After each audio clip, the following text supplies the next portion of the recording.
Hi everyone, I'm Larissa Russell of Creative You, and I'm your host of the Creative Soul Healing Podcast. Here's where we talk about the connection between creativity and healing by interviewing amazing creatives, spectacular healers, and inspiring people who have used creativity in their healing. What does it mean to be creative? What is creativity? You don't have to write a best-selling book or paint a masterpiece or even play in a rock band. Creativity is in everything that we do, in the ways we think, in the way we run a business. In our everyday lives, we are creative all the time.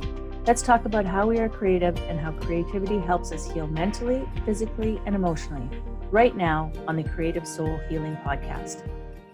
Hi everyone, I'm Larissa Russell of Creative You. Welcome to the Creative Soul Healing Podcast. Today I have with me Rebecca Jackson Aydelette. Rebecca was one of our presenters for the Loving, Healing, Creating Summit that we ran February 2nd through 14th, and we absolutely loved having her. You can still get access to that summit at www.creativeyou.ca.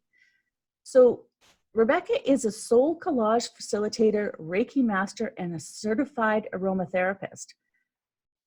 Her superpowers are connecting with people heart to heart and creating an atmosphere of peace and harmony. The fact is that there was a point in time in her life where she was so overwhelmed, overcommitted, and exhausted that she didn't feel connected to anyone, including herself. And more than anything, she yearned for a sense of peaceful harmony. Bolstered by the realization that she had lost herself in the rush of life, Rebecca began her journey of cultivating a collection of soul-tending practices.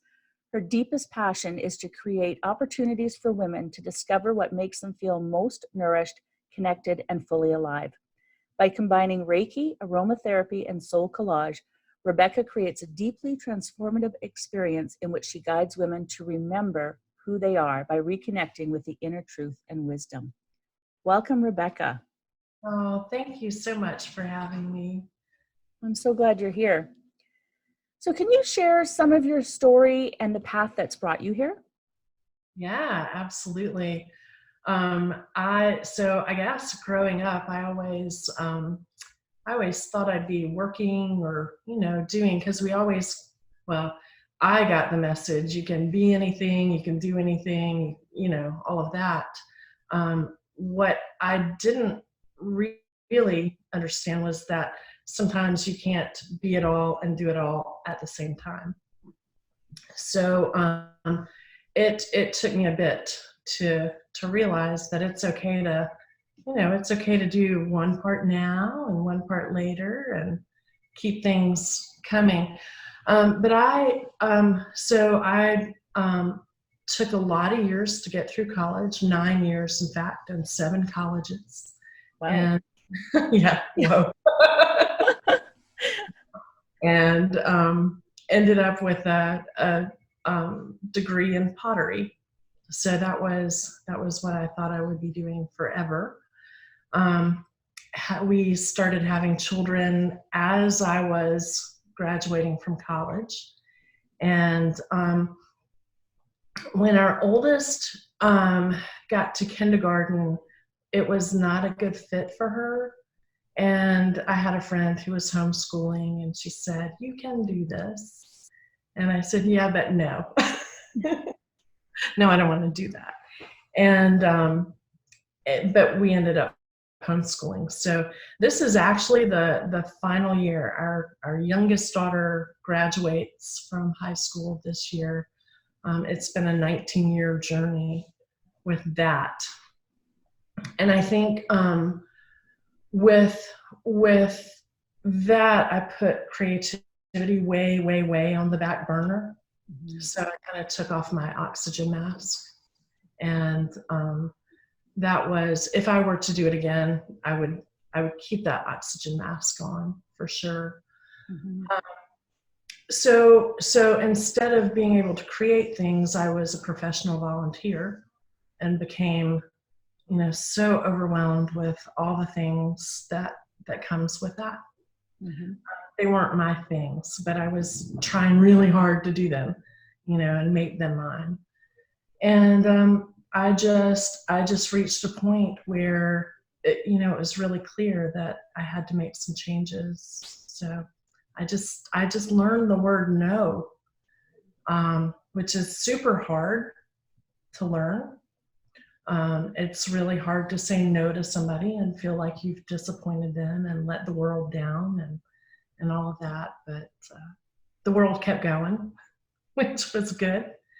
And so little bit by little bit, I kind of started putting myself back together. And yeah, and so then I started back with pottery. I picked that up about 5 years ago. And then just recently gave myself permission to be a hobby potter. I love pottery. I don't love schlepping it around to shows and all, but I love meeting people. So then I started listening to that little voice that was saying, remember Reiki, remember, you love the plants, remember you love cutting and pasting and those things. So that's how I ended up here. Oh, that's great. I know, just going back to what you said about saying no, I know as women especially, because I talk to a lot of women, it's a really difficult thing to do, but once you learn it, it's life-changing. It is life-changing and it's life-giving. Yes. It really is life-giving. Just to be able to separate yourself from those things that it's not even a matter of other people expecting things from you.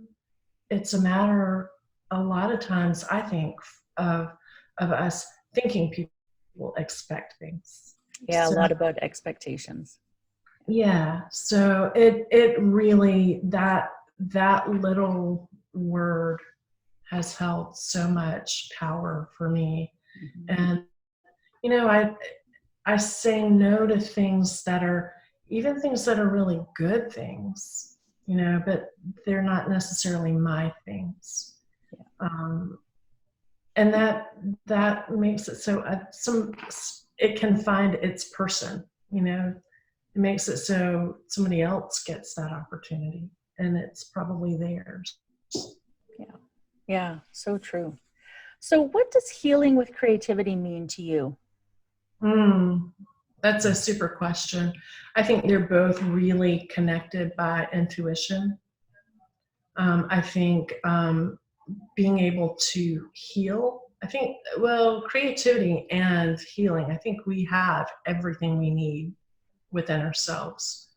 I think that when we can turn inward and just tune into our intuition and listen, that we have all the answers. So I think they're both connected by intuition. Yeah.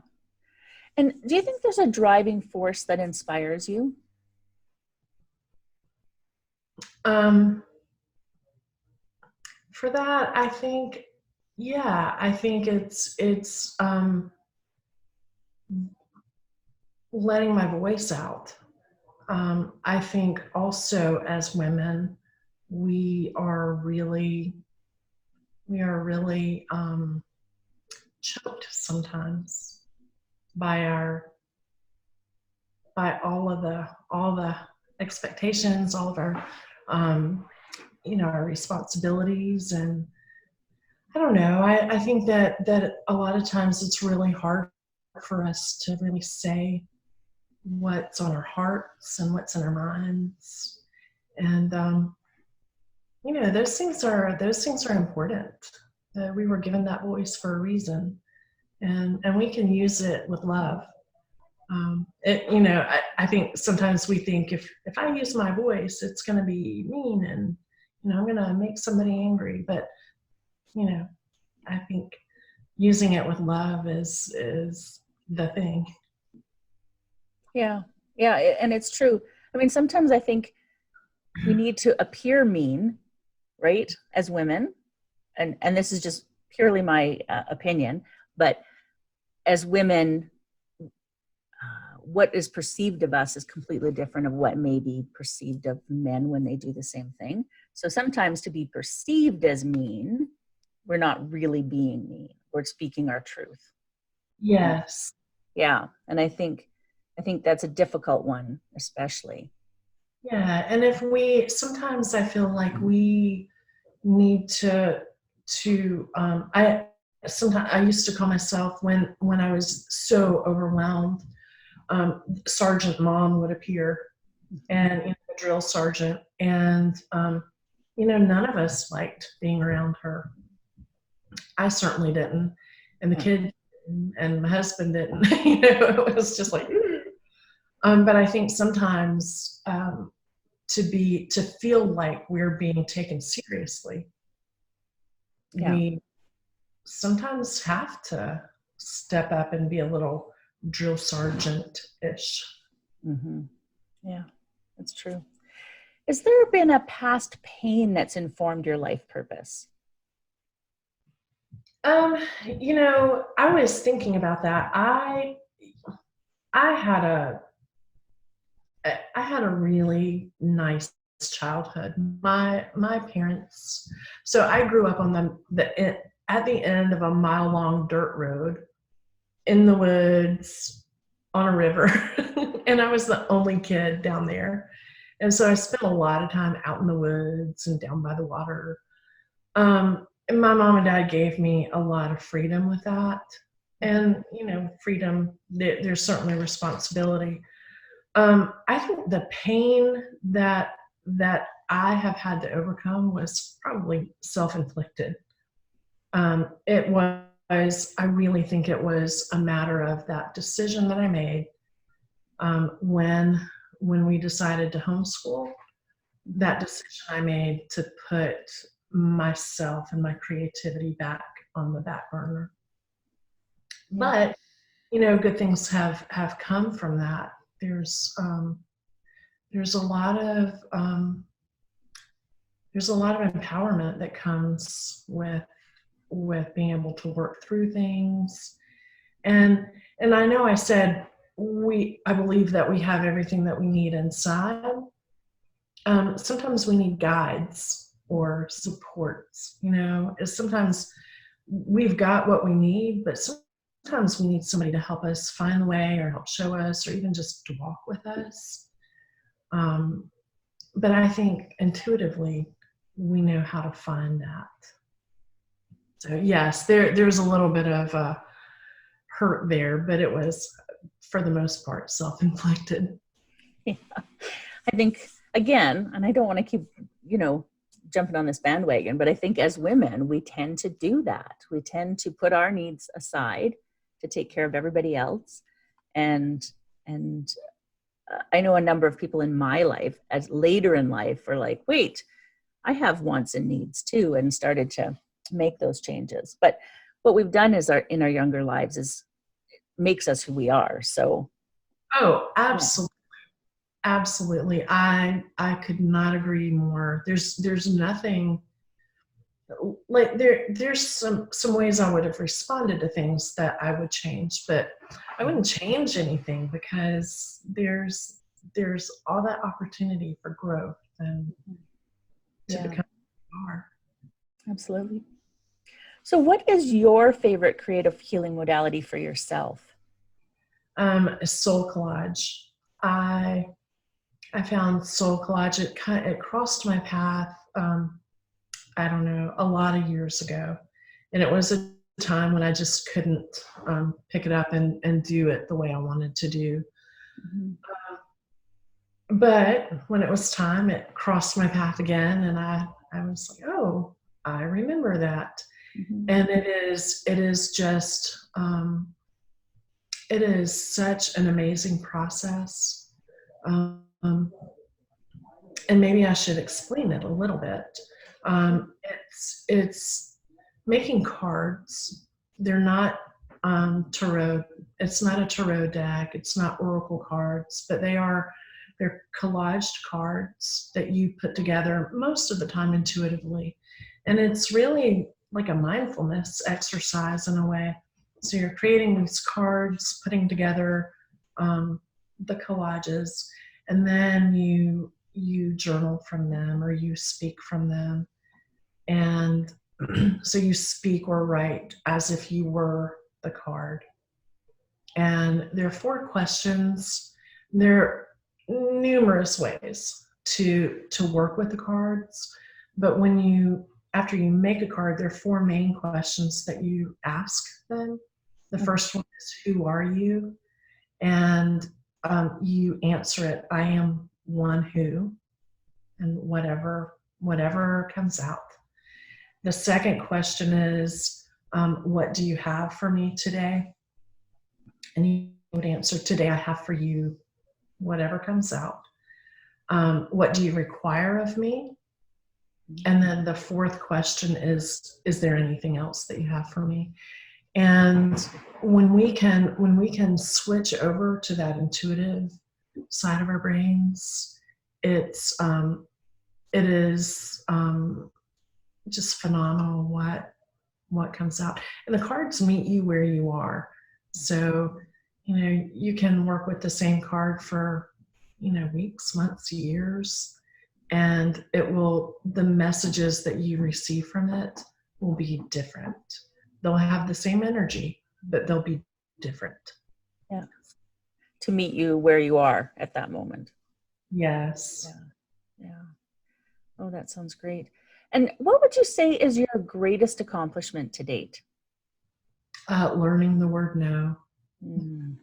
I mean, there are certainly a lot of things that I'm proud of. There are times that I just look at my kids and go, oh my gosh, I love these people. And so family is a big deal to me. But I think they're not my accomplishment. I was privileged enough to their mom. But I think really learning that word no and being able to just take off the masks and get to like the real me, and to be okay with her being in the world. Yeah, I think that's huge. Just when you say taking off the mask, like we wear so many masks throughout our lifetime, and when we are able to become more authentically ourselves and remove those is huge. So huge. It is huge. It is huge, and it's vulnerable. Mm-hmm. It's scary sometimes. It puts you at risk sometimes. Puts you in that state of just being vulnerable. But it is so good to be able to do that. Yeah, it really is. So if you could change one aspect of our society through your work, what would it be? It would be for us to love more, just to be able to authentically love each other, no expectations, just love on each other. I think that would be so life-changing and world-changing. It would be. It really would be. And it's interesting that the more people I interview, the more people who say something similar to that. Really? It's like, are just the creatives the ones who are like, creatives and healers come together and they want to love and grow the love and what's happening in our world? We need more creatives and healers out there. Well, maybe that's part of that feminine rising is that we're realizing that there really is, it's really all about love. Mm-hmm. Nobody gains anything when somebody gets hurt. Yeah. The hate has not worked for us so far. So no. Difference. Yeah. And it's collective. So when one person or one group, one part of the world is hurting, it's collective. It's all of us. Yeah, absolutely. What inspirational advice would you give someone who's struggling? So I think it just goes back to you have it within you. Just cut out the noise, tune in, listen, and trust. Yeah. And that's a hard thing, I think. It's trusting that we're just trained to that somebody else has the answers. Somebody else tells us what to do. But we really do have lots and lots of good stuff right here. Yeah. Yeah. It's so true. Just trust ourselves, allow ourselves to trust others. Yeah. Yes. Yeah. Yeah. Do you have an inspirational quote that sums up your life journey? I do. This is one that has gone with me it's been with me for years and years. So Karen Blixen was a Dutch writer. She was writing as Isaac Dennison. And it's that quote. I know you've heard it. The cure for anything is salt water, sweat, tears, or the sea. Yeah. and that's probably why I love putting my feet in a good foot soak or Epsom salt bath, or that's probably why I love those. Yeah. Oh, I love that one. And do you have anything else you'd like to add that maybe we didn't discuss today that you'd like our listeners to know about?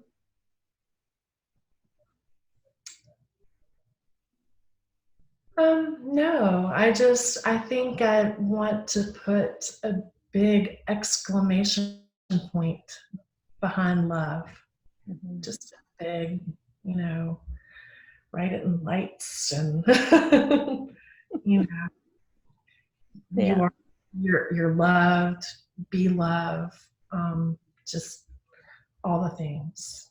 And it's not necessarily the cutesy, hearts and all of that, but love is not easy. I mean, it's not easy, but it's simple. Yeah. Yeah. I love that. Well, thank you so much for being here. Melissa, thank you. Thank you so much. And to our listeners, see you next week. And in the meantime, I wish for you amazingly creative days. We'll see you again. Bye.